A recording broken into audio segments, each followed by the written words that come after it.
Facebook লাইভে বিস্ফোরক অভিনেত্রী সুস্মিতা রায়। প্রাক্তন স্বামী সব্যসাচী সহ তার পরিবারের সদস্যদের বিরুদ্ধে একগুচ্ছ অভিযোগ এনে কান্নায় ভেঙে পড়লেন অভিনেত্রী। কি জানালেন সুস্মিতা, চলুন শুনে নেওয়া যাক। আমি চাইনি আসলে এই লাইভটা, আমি করতেই চাইনি। শুরু থেকে আজও পর্যন্ত আমি কোনো কাদা চেটাচেটি চাইনি, কিন্তু আমার সীমাটা এবারে শেষ। তো আমি এটা শেষ চাই এবারে। শুরু থেকে শুরু করতে হয় একটু। হ্যাঁ, সব্যসাচীকে বিয়ে করার আগে আমার বিয়ে ছিল, সেটা সব্যসাচী শুরু থেকেই জানতো। এবং আমি এটাও জানতাম যে সব্যসাচীর বহু মেয়ের সাথে অ্যাফেয়ার, এবং একটা ভাড়া বাড়িতে থাকে ওরা। আর আমার কাছে কোনোদিন অর্থটা ম্যাটার করেনি। পুরোটা শুনবেন, সবটা শুনবেন, আমি আমার নিজেরটাও বলবো। আমি ভালোবেসেছিলাম একটা মানুষকে যার লেখা দেখে আমার মনে হয়েছিল যে একটা মানুষ যার লেখা লেখনী আর সেই মানুষটা এক। এই যে আপনারা লেখেন না যে এখনো সব্যসাচী বাবু অনেক কষ্ট পাচ্ছেন, আপনার জন্য অনেক কষ্ট পান, সেটা তার লেখা। মানুষটা কি আদৌ সে? শুধু এক ছাদের তলায় না থাকলে কেউ কাউকে কোনোদিন চিনতে পারে না। আমি সেটা সহ্য করে এসেছি 7টা বছর। আমি জানি না আজকে আমি লাইভে কতটুকু বলতে পারবো, আমি চেষ্টা করব। কিন্তু এই যে বলেন না ফ্যান্টাসি, আমি জানি না আমি কতটা নোংরা জায়গাতে আমাকে আজ বলতে হবে, মুখে উচ্চারণ করতে হবে। আমার সব্যসাচীর সাথে যখন পরিচয় হয় তখন ওর অলরেডি এক্স গার্লফ্রেন্ডস প্রচুর এক্সিস্ট করছে। এবং তার পুরনো এক্স গার্লফ্রেন্ডের সাথে ও সেক্সুয়াল কিছু ভিডিও তুলে রাখতো, যেগুলো আমাকে দেখাতো, এবং সেগুলো ছিল ওর ফ্যান্টাসি। লোককে দেখিয়ে সেক্স করতে হবে, ফ্যান্টাসি। আমি এগুলোকেই ভাবতাম বোধহয় নর্মাল। আমার পাশে অন্য মেয়েকে শুয়ে সেক্স, সেটা আমাকে দেখতে হবে, আমায় ভিডিও করতে হবে। কে আটকে উঠছেন না? সব্যসাচী বাবু এত সুন্দর লেখেন, এত সুন্দর মানুষ। আর এই যে সায়ক চক্রবর্তী বলেন, যখন আমার সাথে পরিচয় হয় কোন ছেলের সাথে সম্পর্ক ছিল তার, এবং তার সাথে সেক্স করতে গিয়ে তার পেনিস ছিঁড়ে যায় এবং রুবি হসপিটালে সে ভর্তি হয়, একটু খোঁজ নিয়ে দেখুন কোন ছেলে, তার নাম আমি নেব না, কারণ সে আমার কোনো ক্ষতি করেনি। হ্যাঁ, বাচ্চা হয়েছিল আমার, তার কারণটা হলো আমি চেয়েছিলাম। অ্যাক্সিডেন্টাল বেবি ছিল আমার, কেউ চাইনি। আমি যেদিন প্রথম যখন আমি প্রেগনেন্ট হই, আমি যখন বলি যে আমি প্রেগনেন্ট, তখন সায়ক বলে ছি ছি ছি তুই প্রেগনেন্ট। তার মা আমাকে বলেছিল যে আমি তো কখনো চাইনি আমার বংশ বিস্তার হোক, তোমরা ভেবে দেখো কি করবে।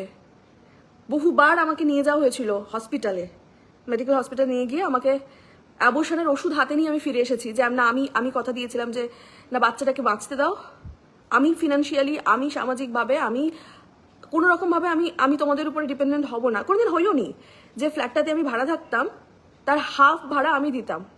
সব্যসাচী জুতো থেকে মাথা যত যা ও পড়তো পুরোটাই আমি খরচা করতাম। আমি সেটা হ্যাপিলি করতাম। তার কারণটা হলো আমি ভালোবাসতাম।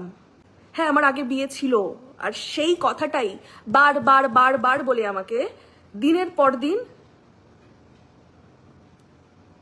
ব্ল্যাকমেল করা হয়েছে, এবং বলা হয়েছে যে আজ ওই মেয়েটাকে নিয়ে আমার বিছানায় শোয়া, তাহলেই আমাদের সম্পর্কটা ঠিক থাকবে। আমি তাই করে গেছি বোকার মতন। আমি নিজে রেকর্ডিং করেছি, আর সমস্তটা নাটক আপনারা দেখেন। আমি লাস্ট বলেছিলাম যে আমি দেখ তোদের লাইফ থেকে আমি বেরিয়ে গেছি। ইনফ্যাক্ট ডিভোর্সের আগে পর্যন্ত সায়ক চক্রবর্তী আমাকে বুঝিয়েছে, দেখ আমাদের এই ফ্যামিলি যে ড্রামাটা আমরা দেখাই সেটা আমাদের বিজনেস, এর থেকে বেরিয়ে যাস না। সবাই তোকে ছিছি করবে, তোকে কেউ বাঁচতে দেবে না তোকে। আবার এই সলিউশনও দিয়েছে, দাদা তোকে ভালোবাসে না, কি দাদা তোর অন্য ছেলে অন্য মেয়ের সাথে শুচ্ছে, তো কি হয়েছে, তুই অন্য কোনো ছেলের সাথে শো, কিন্তু সম্পর্কটাকে ঠিক রাখ। লাস্ট এই কথাটাও আমাকে শুনতে হয়েছে। আজ আমার নতুন বিয়ে হয়েছে, আমি আজ সাহস করে সমস্তটা বলছি, আমার নতুন শ্বশুরবাড়ির সবাই দেখছে, কিন্তু আমি আর পারছি না। আমি ওদের থেকে আমি কোনো রকম ভাবে বেরিয়ে আসার পর কোনো রকম ভাবে ওদের পেছনে একটাও কথা বলিনি, ওদের এগেনস্টে আমি একটাও কথা বলিনি। শুধু আমি সংসার চেয়েছি, বাঁচতে চেয়েছি, বাচ্চা চেয়েছি। আমি লিভ ইন করতে চাইনি। সব্যসাচী তো আমাকে বিয়েটাও করতে চাইনি, কারণ ও লিভ ইন থাকতে চায়।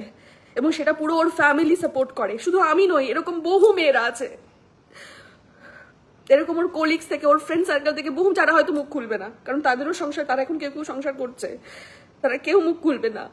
আর আর এই যে মায়ের প্রতি এত ভালোবাসা, কই সেটা তো আমি জবে থেকে এসেছি, আমি শুরু থেকে কিন্তু দেখিনি। যখন দেখা গেল যে মায়ের প্রতি এই যে ভালোবাসাটা, সেটা মানুষজন পাবলিক খুব ভালোভাবে খাচ্ছে, তবে থেকে কিন্তু শুরু হলো এই এই এই মাকে নিয়ে যে ব্যাপারটা।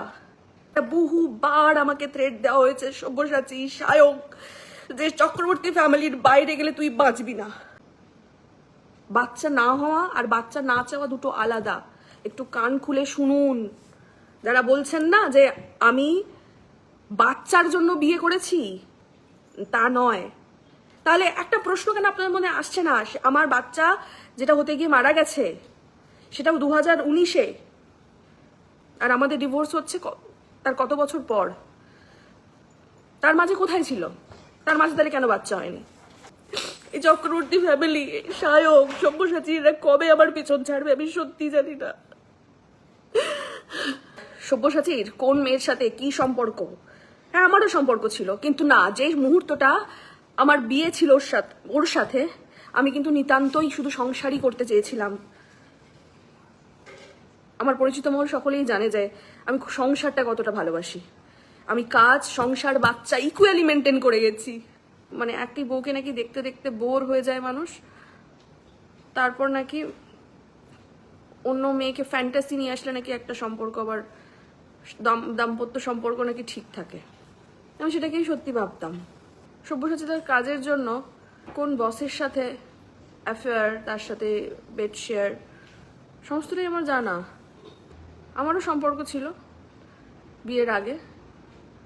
হ্যাঁ, একজন প্রডিউসারের সাথে আমার সম্পর্ক ছিল, তার নামও আমি নেবো না। আমি যেরকম সব্যসাচী বা সায়কের সাথেও কারোর নাম নিইনি, তার নামও নেব না। কিন্তু সেগুলো সব বিয়ের আগে ছিল। 4টে বিয়ে করা অপরাধ না 10টা মানুষের সাথে লিভ ইন করাটা অপরাধ, সেটা আমার জানা নেই।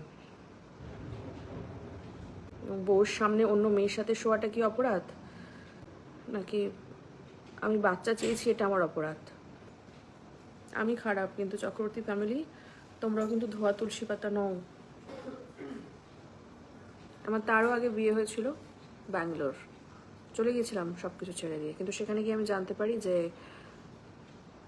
আমার বরের গার্লফ্রেন্ড আছে, তার বাবাকে স্যাটিসফাই করার জন্য একটা বাঙালি বউ দরকার ছিল। কাজের লোক ছাড়িয়ে দিয়ে, যেরকমটা আপনারা সিনেমায় দেখেন না, যে এখান থেকে বাঙালি কোনো মেয়েকে নিয়ে গিয়ে কাজের লোক বানিয়ে রেখে দেয়। কোনো রকম বেঁচে ফিরেছিলাম, আমার কাছে কোনো টাকা ছিল না। বাবা ফ্লাইটের টিকিট পাঠিয়েছিল লুকিয়ে, সমস্ত জিনিস ফেলে দিয়ে পালিয়ে এসেছিলাম। বোকা ছিলাম বোধহয় খুবই, এখনো আছি অবশ্য। তারও আগে বিয়ে করেছিলাম ছোট বয়সে। সেটাকে বিয়ে বলাটা বোধহয় ভুল হবে। থাকতাম একজনের বাড়িতে, সেগুলো সব আগেকার কথা।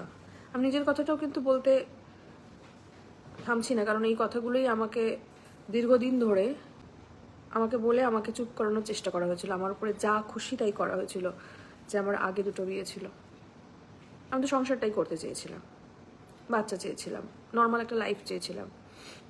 লাস্ট 7 ইয়ার্স ধরে আমাকে বলা হতো যে তুই যদি আমাদের কথা না শুনিস তাহলে তোর আগে যে 2টো বিয়ে বা এর সাথে তোর সম্পর্ক, সেগুলো সব ফাঁস করে দেবো। আমি ফাঁস করে দিচ্ছি, আমি নিজে বলছি। কিন্তু আমি সৎ, আমি পরিশ্রম করেছি। সেই সুন্দরবন থেকে এসে আমি কাউকে ঠকাইনি আজ পর্যন্ত। আমি পরিস্থিতির শিকার হয়েছি প্রতিটা মুহূর্তে, কিন্তু আমি হার মানিনি। আমার রিলেশনশিপ গুনতে যাবেন না প্লিজ, প্রচুর রিলেশনশিপ। সব্যসাচীরটা গুনে পারবেন না, আমারটা গোনা যাবে। আর এই যে কি লেখাটা লিখেছিল, কি আমার এখনকার বরটাকেও ও খুঁজে দিয়েছে।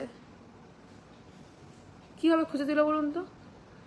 আজ আমি একটা ব্র্যান্ডের প্রমোশন করছি, হঠাৎ করে আমার কাছে কেউ রেফারেন্স চাইলো যে আরেকটা অ্যাড আছে, তুই কি এরকম, আপনার কি কোনো জানাশোনা কেউ আছে? সে হয়তো বলে দিল না এরকম মেডোকার্ডের আমি প্রমোশন করছি, তুই কি করবি? বললাম হ্যাঁ করব। শুধু এইটুকু যোগাযোগ, বাকি যেটুকু মেডোকার্ডের পুরোটা আমি নিজে করেছি। উল্টে আমাকে প্রতিটা পদক্ষেপে, যাতে আমার ক্ষতি হয়, আমার কোম্পানির ক্ষতি হয়, প্রতিটা পদক্ষেপে আমাকে বাধা দিয়েছে। আর সেটাই আমার মাথায় জেদ চেপে গেছে, না ও যত বাধা দেবে আমাকে, আমি তত বেশি এতে স্ট্রাগল করবো।